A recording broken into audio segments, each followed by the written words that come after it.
Hello everyone, welcome back to my channel. It's Nikisha Bond, and we are here still going through the 48 Laws of Power by Robert Greene.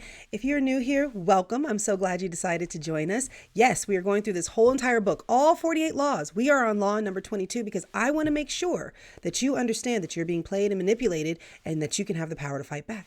So let's get into law number 22, which is use surrender tactics. Transform weakness into power. Let's get into it.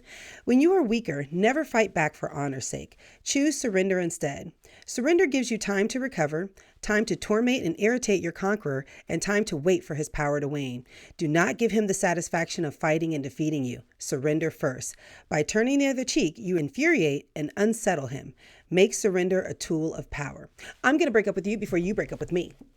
That's what that reminds me of. All right, let's get into some keys to power.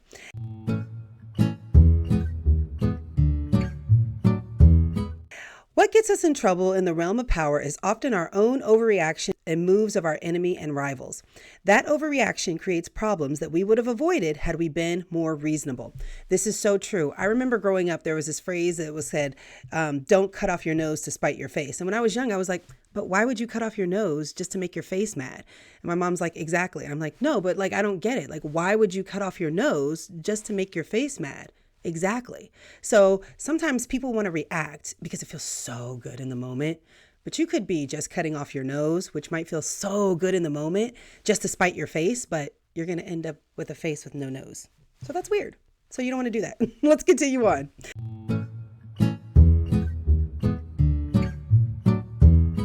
Next time someone pushes you and you find yourself starting to react, try this. Do not resist or fight back, but yield. Turn the other cheek and bend. You will find that this often neutralizes their behavior.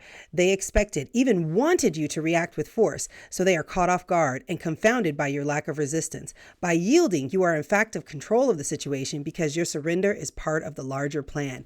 Have you guys ever met somebody who just wanted to argue with you? They came in for a fight. And if you just go, you know what? Yeah, my bad. I'm sorry. You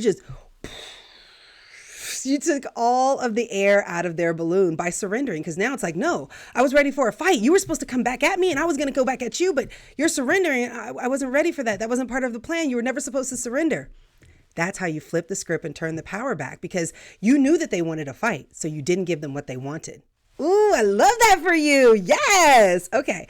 This is the essence of surrender tactics. Inwardly, you stay firm, but outwardly you bend. Deprived of a reason to get angry, your opponents will often be bewildered instead. So that's what I'm talking about. You know what you want inside, but sometimes you have to lose the battle to win the war. That is what we're looking at for surrendering. You're losing the battle because you're trying to win the war. And I love that for you. I really do.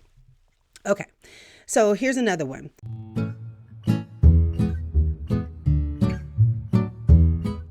Use surrender to gain access to your enemy. Learn his ways. Insinuate yourself with him slowly.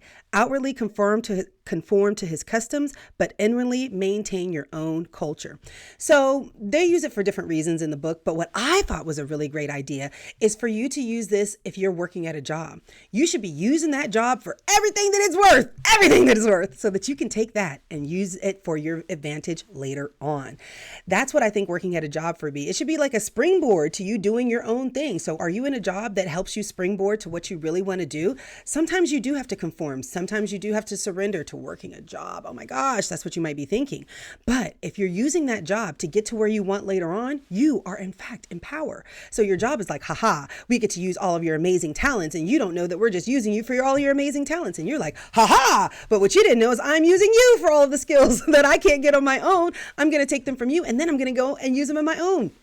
Listen, I feel like this law is good for us. Don't you? Are you with us? Okay. And ultimately it says,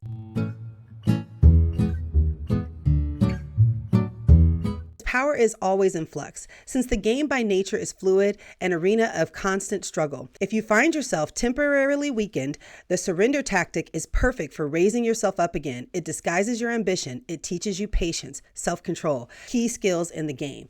So that's what power is. It's an ebb and flow. It's going back and forth. So sometimes you might get out there and you might think you have the upper hand, but you don't. Surrender.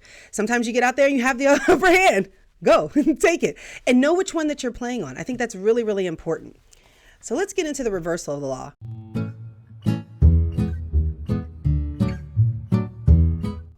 Technically, there's no reversal to this law, but it's because it says when power deserts you, it's best to ignore this law's reversal, which is martyrdom, which is basically dying over what you believe in.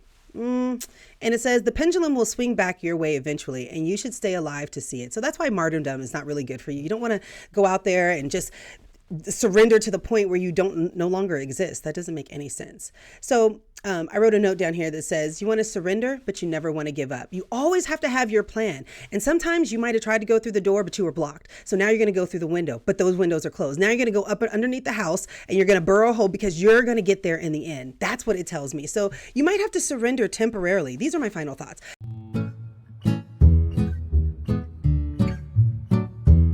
So you might have to surrender temporarily so that you can get what you want, but you know what your war is. So if you have to lose this battle or that battle, it might be okay because you know that the longer game is something way out there. So I hope that you have a big, big master plan and that everything that you're doing right now is just working and orchestrating into your plan. I hope that you are designing your life for exactly how you want it to be. And when you go out there and you don't quite make it and you have to surrender, it's okay because you might be losing a battle to win the war. Ooh, I don't know why this made me so excited. Maybe that's not what the book meant, but it made me really excited. So I hope it made you really excited. If it didn't, leave a comment. I'd love to get your feedback anyway. And if it did, go ahead and give your girl a heart because I'd love to get your feedback anyway.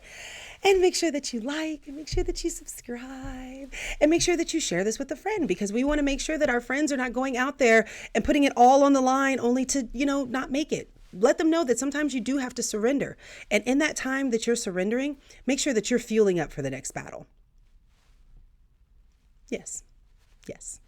Have a great day.